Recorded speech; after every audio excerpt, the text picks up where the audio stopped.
Ada tak? Ada Ada bau. Menggoda orang. Saya nak sebut aura kambing kan, dia kata saya bau kambing tak mandi ke apa kan, tapi ni Bau kambing masakan. apa mendi. Mendi ya. Sedapnya. Sempat tak tadi rasa? Ha? Sempat rasa tak? Tak Kalau sempat rasa nak jealous ni. Tak apa, jealous lah. Tapi jangan risau, dah ada satu bulung besar kat luar sana, kita save untuk baby. Itu dia satu bulung besar. Okey lah, itu cerita pasal makanan. Ini nak cerita pasal pengalaman yang orang kata tak boleh dibeli. Ya.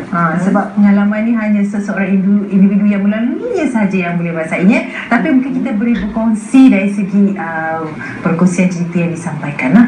Dan insyaAllah juga mungkin boleh disampaikan melalui terbitan beberapa buku ni. Saya boleh bercerita kan. Ini dengan biju-biju yang menarik. Tulisan. Okey, apa tajuk bukunya?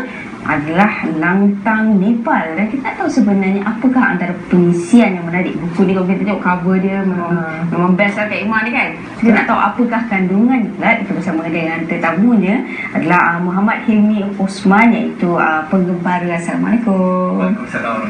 Apa khabar Cik? Baik, alhamdulillah. Okey, lebih mesra dengan panggilan Hilmi lah ya, insyaAllah. Okey, dan buku ni ditulis sendiri oleh Saya sendiri. dan setiap pengalaman ni adalah pengalaman sendiri, betul? Ya, pengalaman saya sendiri. Dan ada gambar-gambar juga yang dikongsikan dalam ni. Gambar pun saya yang ambil sendiri. Gambar sendiri. Okey, sebenarnya apa menyebabkan Hilmi nak berkongsi tentang buku ini? Okey. Silakan. Okey, Assalamualaikum.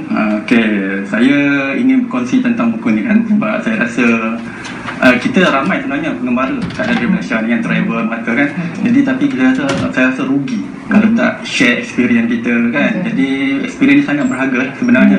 Jadi sebab itu saya mengambil inisiatif untuk menulis buku pengalaman saya di Nepal. Okey. Dan sebenarnya kalau kita tengok ni antara pertama kali lah Cik Ilmi sendiri mendaki kan. Betul tak? Jadi pengalaman tu pasti sangat mencabar. Dari segi maksudnya kita pun biasa kalau tak tahu nak mendaki tu pun pasti kena ada ilmunya, ada rakan-rakan yang membantu. Dan ketika pergi menjelajah ni travelog ke Nepal, Cik Ilmi sendiri bersama dengan siapa dan bagaimana mendapatkan ilmu untuk pendakian? Silakan.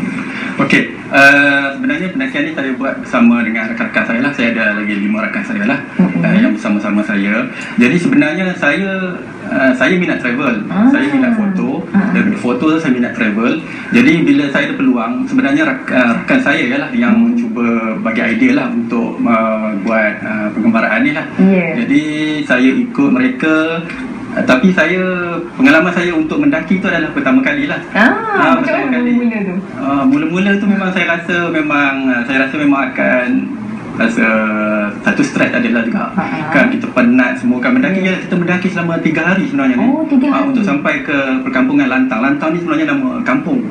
Jadi kita mengambil masa sampai 3 hari. Berapa banyak perhentian tu? Perhentian sebanyak 2 kali. 2 kali maknanya kita bermalam di sana, bermalam di guest house lah. Kita ada guest house di sana. So bermalam. Jadi macam first time hari pertama tu kan, saya rasa macam setengah mati lah. Jadi rasa macam nak pergi ke tak nak pergi. Nak teruskan ke tak? Tak rasa. Kita saya rasa macam tu lah. Rasa sangat-sangat pengalaman tu sangat-sangat berharga lah. Dan apa antara perkara yang paling mencabar sekali ketika sepanjang pendakian tu? Sebab pasti 3 hari tu bukanlah satu masa yang sekejap. Dan apa antara cabaran di ketika itu? Okey, salah satu cabarannya ialah kita daripada Kathmandu ibu negara Nepal. Daripada Kathmandu tu kita perlu pergi ke Pekan Shaprovensi. Okey, Pekan Shaprovensi ni dia terletak 100 km daripada Kathmandu. 100 km kalau kat Malaysia tu dekat saja sebenarnya kan, kalau kita naik highway kan. Tapi untuk ke Shaprovensi tu kita sewa 4-wheel drive. So dia mengambil masa sehingga 8 jam. Sebab dia laluannya adalah di lereng-lereng bukit yang berbahaya. Dan lereng bukit tu, laluan tu sebenarnya adalah laluan yang berbahaya lah di dunia. Antara laluan yang berbahaya di dunia lah. Jadi pengalaman tu sangat berharga lah. Mencabar lah. Sangat mencabar. Masa kita naik kereta tu rasa kata rasanya tak nak naik dah, rasa nak balik ke Bekal. Tapi yang dikongsikan Hilmi tak pernah lagi mendaki. Ini merupakan pertama kali mendaki. Tak takut ke yang masa hari pertama nak memulakan perjalanan? takut tu tak ada sebenarnya sebab kita interest to travel, interest to tengok apa tempat-tempat yang menarik, minat kan.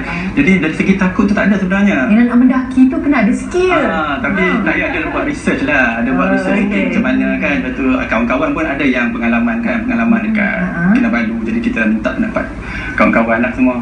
Dan kalau kita tengok cuaca di sana agak sejuk ketika tu dan ini antara laluannya kan? Ketika ni memang sejuk sebab saya pergi masa November. So November tu dah masuk winter lah. Tapi memang sangat sejuk lah. Sebab saya pun ada jumpa lah ketulan-ketulan ais sepanjang tu. Menjadi gangguan tak bila keadaan sejuk macam tu lah, bila kita penat kan, kita nak bernafas dengan lebih lancar, tapi sebabkan keadaan sejuk tu bagaimana? Sukar tak nak dengan baju lagi kan? Memang itu sangat mencabar lah sebenarnya. Tambahan salah saya first time kan. Jadi memang mencabar lah dengan cuaca sejuk, ketinggian. Lantang ni dia track dia sehingga 3,400 meter. Jadi siapa yang tak biasa tu dia boleh kena altitude sickness lah. Jadi kita kena step by step lah. Sebab tu kita mengambil masa 3 hari lah supaya kita bagi biasa dengan cuaca di sana lah. Dan Encik ada tak masalah gaya? Sebab kalau biasa kan kita nak lelaki ni kan, mesti kalau tengok takut dia tengok bawah tu, nak teruskan lagi rasa macam serba salah. Nak teruskan ke tidak? Soalan tu memang kena dengan saya. Sebab track ni saya terpaksa lalu titik gantung. Bukan titik gantung, saya seorang yang gaya sebenarnya. Ada gambar dari sana. Saya yang gaya. Jadi lalu titik gantung tu memang saya lalu perlahan-lahan jalan, perlahan-lahan je kan, macam tu kan. Jadi tapi boleh teruskan cuba teruskan sebab saya tertinggal sikit dengan kawan-kawan dah ke depan kan. Ada yang fit sikit kan kawan-kawan tu kan. Jadi ke depan, jadi saya terpaksa ikut jugalah, takkanlah kita nak tinggal seorang kan. Jadi, lepas tu saya ada lalu satu track tu di mana dia selepas tanah runtuh lah. So dia orang create track baru. Jadi dia agak berbahaya lah, dia kecil je kan. Mama tu dia lirik dari bukit. Masa tu saya seorang masa tu. Saya perlahan-lahan lah mendaki. Dari segi safety masa tu terfikir apa?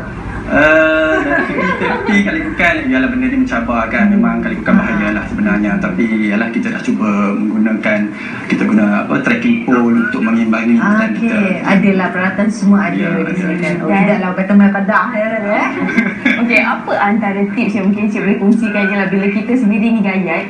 Jadi Encik berjaya menumpuhi rasa gayat tu kan, buang rasa gayat tu, teruskan juga perjalanan. Jadi apa antara tips yang mungkin boleh kongsikan bagi orang-orang yang gayat kat sana? Tips saya rasa satu tip yang biasa orang dengar kalau pasal gayat ni biasanya adalah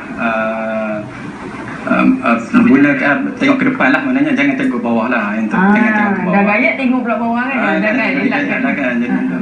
Okey, setakat selepas pulang daripada pendakian ni, agak-agak lepas kalau pergi masih ada rasa gayat tu lagi tak? Gaya tu mungkin ada, tapi keinginan nak pergi tu memang ada. So bila kita tengok orang lain pun dia pergi kan, jadi tengok video dalam YouTube semua memang menarik. Sebenarnya pengalaman saya di sini telah menyebabkan saya minat trekking sebenarnya sekarang ni. Dah minat, cuma masa belum berkesempatan lagi lah. Dan kalau kita tengok dekat TV pun memaparkan video ketika Encik berada di sana, dan ini memang original daripada sana. Encik ambil sendiri ke? Ya, ni video ni saya yang buat. Video ni saya yang buat. Jadi pengalamannya rugilah kalau tak ambil kan. Jadi memang saya yang buat video ni, ada dalam YouTube dalam video ni.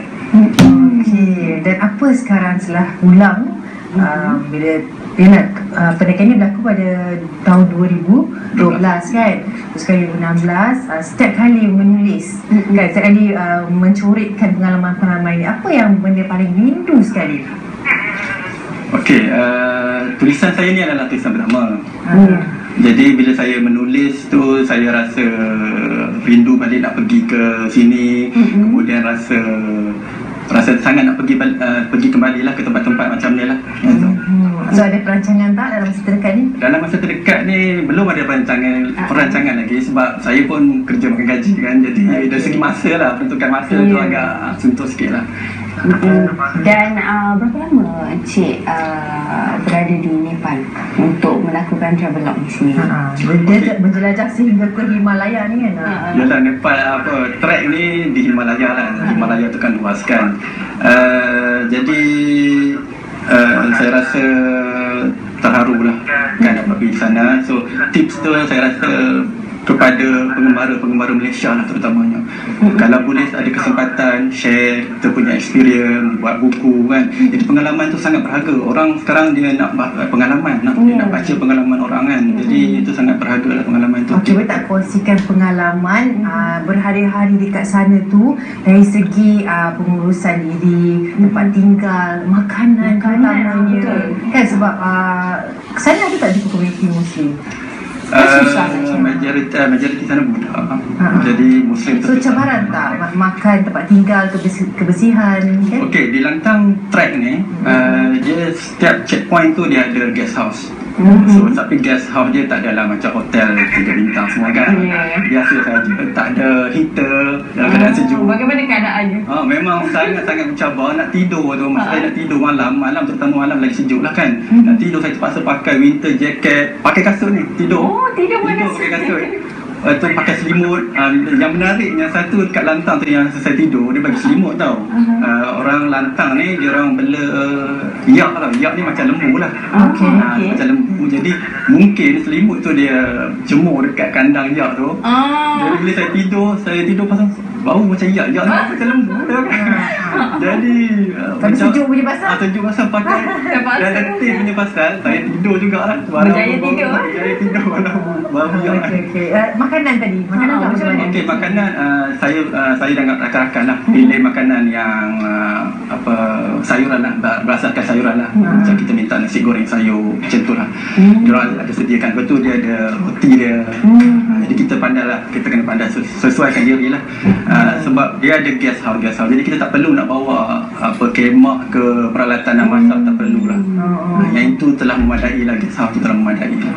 At least ada roti, ada buah, tak ada masalah. Masih boleh survive. Tak adalah selapar kekurangan tenaga ke tak ada ya? Tak ada. Alhamdulillah. Dan sepanjang pendakian tu mungkin ada juga yang peralatan yang mungkin perlu kita bawa sekali kan. Ada tak antara tips yang boleh dikongsikan? Okey, macam tadi saya kata tadi trekking pole nak imbang badan kita lah. Masa mendaki nak imbang. Lepas tu backpack lah, biasa orang mendaki biasa bawa backpack lah.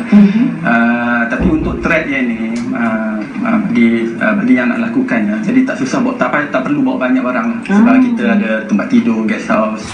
Lepas tu makanan pun semua ada kan. Jadi tak perlu risau, tak payah bawa barang banyak-banyak lah. Kalau bawa nanti berat, kita pun slow lah kan? Slow perjalanan kita akan mengganggu juga lah benda tu. Jadi pemilihan tu penting lah, pemilihan barang. InsyaAllah. Jadi kalau Cik Mimi sendiri yang tak pernah ada pengalaman pendakian, boleh lakukan dan mengharungi sebarang cabaran. Contohnya cabaran Gayat tadi dan berjaya pun. Kalau nak tahu antara pengalaman-pengalaman yang dikongsikan tu, boleh dapatkan buku ni. Di mana? Buku ini akan dipasarkan di Pesta Buku akan datang di Kuala Lumpur. Ini first time lah. Di pasaran di kedai buku belum masuk lagi. Tapi boleh dapatkan di Facebook saya lah, M. Hilmi Osman, Facebook saya. Dari situ boleh buat. InsyaAllah. Terima kasih banyak Cik Hilmi Osman kerana berkongsi pengalaman anda dan berkongsi dalam buku ni sih. Dan pastinya tahu dengan membaca buku ni kita pun terinspirasi untuk lakukan perkara yang sama.